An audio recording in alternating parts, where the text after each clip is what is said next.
ఓవైపు Turkey and Azerbaijan విషయంలో కూడా భారతదేశంలో బాయ్కాట్ అనే ఒక నినాదాలు వస్తున్నాయి. టర్కీ బాయ్కాట్ అనేది చాలా వరకు వినిపిస్తోంది. సో కొన్ని ట్రావెల్ ఏజెన్సీస్ అయితే టర్కీకి మేము ట్రావెల్‌ని ఆపేస్తున్నామని కూడా చెప్పడము. అండ్ చాలామంది వాళ్ళ వెడ్డింగ్ డెస్టినేషన్స్‌గా మార్చుకున్నటువంటి సందర్భాల్లో కూడా వాటిని కూడా క్యాన్సెల్ చేసుకున్నటువంటి స్టోరీస్ కూడా మనం చూస్తూ ఉన్నాం.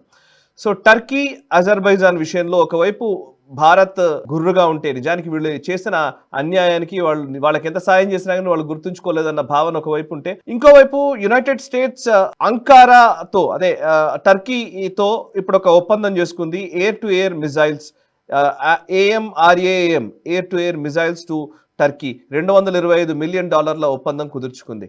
సో టర్కీ కేవలం నాటో దేశం కాబట్టి, నాటోలో భాగస్వామిగా ఉన్నారు కాబట్టి అనేది చూడొచ్చా, లేకపోతే ఇంకా ఏమైనా రీజన్స్ ఉన్నాయా? అండ్ ఈ టర్కీ అజర్బైజాన్ విషయంలో ప్రస్తుతం ఉన్న డిస్కోర్స్ ని మీరు ఎట్లా చూస్తారు? అంటే ఇప్పుడు మనం అమెరికా అప్రోచ్ ఎప్పుడు ఎలా ఉంటుందంటే, ఇన్ఫ్లుయెన్స్ కొనుక్కోవడానికి ఏదో 4 ముక్కలు పడేసి వాళ్ళు ఇన్ఫ్లుయెన్స్ కొనుక్కుంటారు. పాకిస్తాన్ న్యూక్లియర్ బాంబు దొంగతనం చేసి తయారు చేసింది అనే విషయం అమెరికాకు తెలియదా? అమెరికాకు పూర్తిగా తెలుసు. చైనా వీళ్ళకి ఫుల్ సపోర్ట్ ఇస్తోంది. న్యూక్లియర్ మిసైల్స్ వెళ్తున్నాయి, ఇక్కడ న్యూక్లియర్ మెటీరియల్ వెళ్తోంది. మిసైల్స్ కూడా కంప్లీట్ గా చైనీస్ టెక్నాలజీ. తర్వాత ఏకే ఖాన్ అన్నటువంటి వ్యక్తి యూరోప్ నుంచి అన్ని దొంగతనం చేసి తీసుకొచ్చి చేస్తున్నాడు. మొత్తం అమెరికన్ ఇంటెలిజెన్స్ తెలుసు. అయినా కానీ ఊరుకున్నారు. అయినా వాళ్ళకి ఏమి ఇచ్చారు? F-16s ఇచ్చారు. అంటే అర్థం ఏంటి? ఏదో 4 F-16లు 4 BBRMలు ఇచ్చేస్తే గనక అమెరికా యొక్క పరిధిలో ఉంటారు అన్నటువంటి ఒక అమెరికన్ అప్రోచ్. వాళ్ళు ప్రతిసారి ఇలాగే చేస్తారు. అలాగే టర్కీని కూడా అదే. ఈ రోజు సిరియాకి సంబంధించి కానీ లేదా అక్కడ ఉన్నటువంటి ప్రాంతంలో టర్కీ ఒక ఇన్ఫ్లుయెన్స్, చాలా పెద్ద ఇన్ఫ్లుయెన్స్ టర్కీది ఉన్నది అక్కడ. కాబట్టి టర్కీని కంప్లీట్ గా రష్యా హస్తగతం కాకుండా, రష్యా చేతిలోకి వెళ్ళిపోకుండా నేటో అమెరికన్ కంట్రోల్లో ఉండడానికి కోసం అని చెప్పి ఇటువంటివి ఏదో ఇవ్వడం మనం చూస్తున్నాం. దీన్ని ఏమంటారంటే air to air beyond visual range missile. Beyond ఇప్పుడు అన్ని కూడా BVRMs, బియాండ్ విజువల్ రేంజ్. అంటే మనం ఎయిర్ క్రాఫ్ట్ ఎగిరినప్పుడు భూమి ఏదైతే మనకు కర్వేచర్ ఉంటుందో దాని వెనకాల ఉన్నటువంటి ఆబ్జెక్ట్ కొట్టాలి.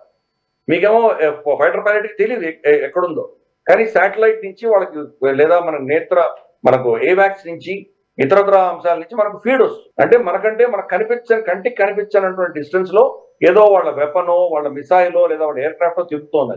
సో ఇక్కడి నుంచి ఫైర్ చేస్తే వీళ్ళ కళ్ళు కనిపించినా వెళ్ళి కొట్టగలిగినటువంటివి BVRMs అంటారు, beyond visual range missiles. So ఇవి వాళ్ళకు టర్కీకి ఇచ్చి వాళ్ళు ఏదో వాళ్ళ కుటుంబంలో పెట్టుకునే ప్రయత్నం వాళ్ళు చేస్తున్నారు. అమెరికా భారతదేశం దృష్టితో వాళ్ళు చూడరు. వాళ్ళ ఇన్ఫ్లుయెన్స్ పెంచుకోవడానికి ఎవరికి ఏమి ఇవ్వాలో అది ఇచ్చేస్తారో వాళ్ళు దాన్ని వాళ్ళ అధీనంలో పెట్టుకునేటువంటి ప్రయత్నం చేస్తారు. ఒక ట్రాన్సాక్షనల్ దేశం, అది సామంతులను మెయింటైన్ చేసేటువంటి దేశంగా అమెరికా ఉంటుంది ఎప్పుడు కూడా. కాబట్టి దీనికి అంతకంటే మనం పెద్దగా ఎక్స్పెక్ట్ చేయాల్సిన అవసరం లేదు. బట్ టర్కీ, అజర్బైజాన్ ఇద్దరు ఓపెన్ గా పాకిస్తాన్ సమర్థన వాళ్ళు స్టేట్మెంట్స్ ఇవ్వడంతో భారతదేశంలో ఆక్రోషం వచ్చేసరికి పాకిస్తాన్ సమర్థించినటువంటి వాళ్ళు వాళ్ళకు వ్యతిరేకంగా చాలా ఉద్యమాలు జరుగుతున్నాయి, చాలా నేరేటివ్ జరుగుతుంది. భారత ప్రభుత్వం నిర్ణయం తీసుకోవట్లేదు. భారత ప్రభుత్వం దాన్ని బ్యాన్ చేయడం కానీ ఇటువంటి ఏం చేయలేదు.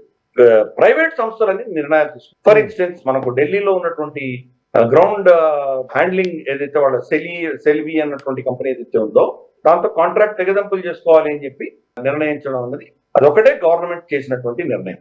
మిగతా అవన్నీ కూడాను ప్రైవేట్ సంస్థలు, ప్రైవేట్ వ్యక్తులు చేస్తున్నారు. రమారమి 3 లక్షల మంది ఈ దేశాలకు వెళ్ళారు గత సంవత్సరం.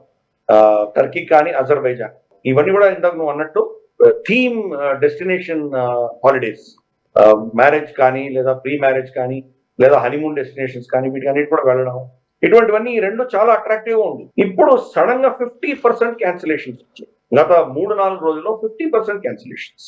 దానికి రెసెప్ తయ్యబ్ ఎర్డోగన్ ఏమన్నారంటే, ఎంత నష్టం వచ్చినా పర్వాలేదు, మా తోటి ముస్లిం దేశాన్నే మేము ఎప్పుడు సమర్థిస్తాను. ఎంత దౌర్భాగ్యం! 2-3 సంవత్సరాల క్రితం వాళ్ళకి అంత పెద్ద భూకంపం వస్తే వాళ్ళని ఆదుకున్నది మనమే. ఆపరేషన్ దోస్త్ పేరిట మనం ఆదుకున్నాం. దానికి ప్రతిఫలంగా మనకేమి ఇచ్చాడు? వాళ్ళ డ్రోన్ మన దేశాల మీద, మన పట్టణాల మీద పడే దిశగా వాళ్ళు ఇచ్చారు. కాబట్టి ఈ యొక్క అంటే అటువంటి మత ఛాందసమైనటువంటి ఆలోచన, ఒక ఏమంటారంటే ఒక నేనే ఖలీఫ్ అవ్వాలి అన్నటువంటి భావజాలం ఉన్నటువంటి వ్యక్తిని అతను కూడా మనం కంట్రోల్ చేయవలసిన, అతను కూడా దూరం పెట్టవలసిన ఆవశ్యకత మనకు ఉన్నది. కాబట్టి తప్పకుండా మనం ప్రజలు దాన్ని స్పందించారు.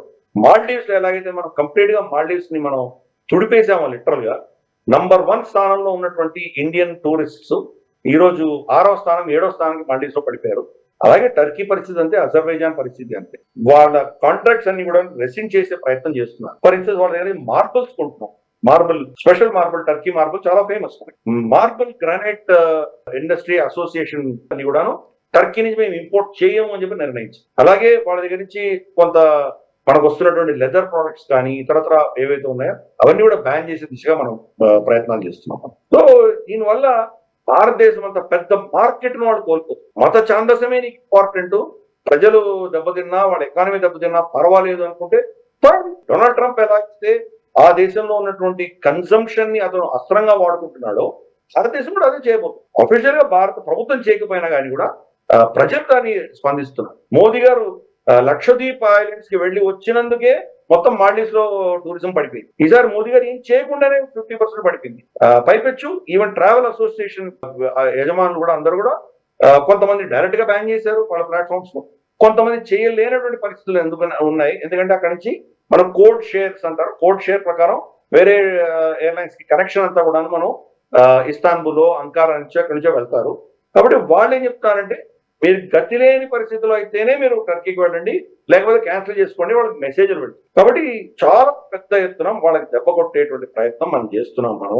ప్లస్ వాళ్ళ కంపెనీ వాళ్ళ దేశం నుంచి వచ్చినటువంటి ప్రోడక్ట్స్ మన దేశంలో ఏమేమి అమ్ముతున్నారో అవి లిస్ట్ సోషల్ మీడియాలో చాలా వైరల్ గా ఉన్నాయి. ఇవన్నీ వాడకండి అని చెప్పి కూడా క్యాంపెయిన్ అంటే స్వచ్ఛందంగా ప్రజలలో ఉన్నటువంటి ఆక్రోషం ఈ రెండు దేశాలు ఈరోజు చూస్తున్నాయి. వాళ్ళు స్టేట్మెంట్ ఇచ్చినంత మాత్రాన ఏమీ అవ్వదు. అమీర్ ఖాన్ వెళ్ళి అక్కడ సినిమా తీసినందుకు ఈరోజు అమీర్ ఖాన్ ఎర్డోగాన్ భార్యను కలిసింది, అవన్నీ కూడా విజువల్స్ ఈరోజు మొత్తం మీడియాలో అంతా కూడా మనం చూస్తున్నాం. ఆ వీడియోస్ మళ్ళీ ప్లే చేస్తున్నాం. సో ఇప్పుడు అమీర్ ఖాన్ పరిస్థితి ఏంటి? బయటకు వచ్చి మాట్లాడితే కానీ అమీర్ ఖాన్ ఎవరైనా కానీ ప్రశ్నిస్తారు. నువ్వు టర్కీకి నీకు ఏంటి ప్రేమ, టర్కీ మీద ఎందుకు నీకు ప్రేమ అని చెప్పి ప్రశ్నించడం మనం చూస్తాము. కాబట్టి ఆ ఆక్రోషం వస్తే గనక ఎటువంటి వ్యక్తులైనా కానీ తల వంచక తప్పదు. టర్కీ కాదు కదా, అజర్బైజాన్ కాదు కదా, అమీర్ ఖాన్ కదా, ఎవరైనా కానీ కూడా ప్రజలలో భారత వ్యతిరేకత అన్నది మనం తట్టుకోలేకుండా ఉన్నాము. అలాగే భారతదేశం మీద గౌరవం గణనీయంగా పెరుగుతున్నటువంటి విషయం కూడా మనం గమనించాలి. ఈ వీడియో మీకు నచ్చినట్టయితే లైక్ చేయండి, 10 మందికి షేర్ చేయండి. అలాగే కామెంట్ల రూపంలో మీ అభిప్రాయాలను మాతో పంచుకోండి. Nationalist hub group of channels ను సబ్స్క్రైబ్ చేసుకుని తెలుగునాట జాతీయవాద జర్నలిజాన్ని ప్రోత్సహించండి. ఈ వీడియో కింద ఉన్న బెల్ ఐకాన్ పై క్లిక్ చేయడం మర్చిపోవద్దు.